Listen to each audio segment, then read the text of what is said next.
femmes pensent qu'on s'habille correctement quand on va au marché ou quand on va à une cérémonie quelconque. Mais quand on est à la maison, non, non, non. On s'habille d'une façon... On voit par exemple le t-shirt qu'elle porte, le col devient large. Comment vous allez attirer votre mari avec des histoires pareilles? Alors que quand vous êtes à la maison, vous devez rester pimpante, vous devez rayonner, attirante, voilà, pour votre mari. Voilà. Il arrive là, qu'est-ce qu'il fait? Il constate que vous avez quoi? Des taches de moine sur la marnière. Mais attendez, tu es une femme avec des taches de moine sur la marnière. Ça ne va pas. Vous devez rester propre, attirante. Vos ongles, vos cheveux, vos dents.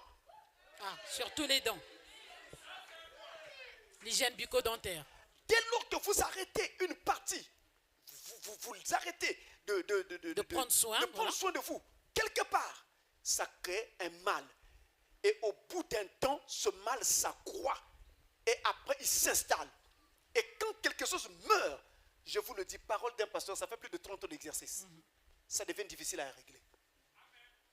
Difficile à régler. Je ne dirais pas impossible, je ne suis pas Dieu. Mais ça devient difficile à régler. Et alors, vous avez une vie qui n'existe plus. Et vous venez vous plaindre sur le pasteur. Venez vous plaindre sur les Jack. Non, Jack, mon mari ne m'aime pas. Jack, moi, mon mari. Moi, mon mari. Moi, mon mari.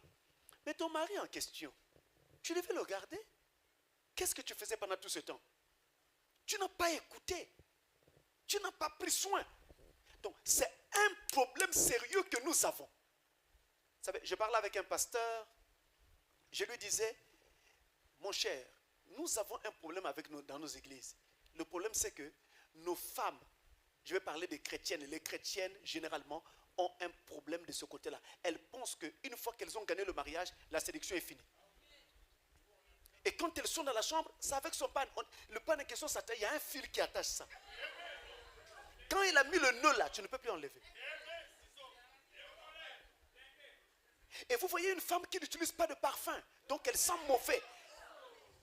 L'hygiène là, ça sent mauvais. Il y a aussi un problème d'éducation, pasteur Francis. Ah oui, il y a un problème d'éducation. Justement, la femme, même quand elle est encore jeune fille, elle est censée avoir cette éducation.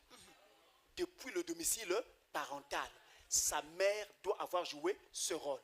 Maintenant, lorsque vous épousez votre femme et que vous constatez qu'il y a des petits problèmes de ce genre, dès le départ, je lève ma main.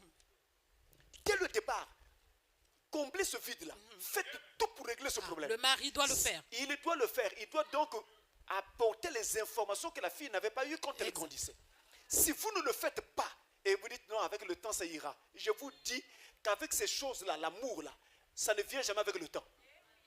L'appétit ne vient pas en mangeant. Quoique l'adage existe. L'adage existe pour d'autres paramètres, pas pour l'amour.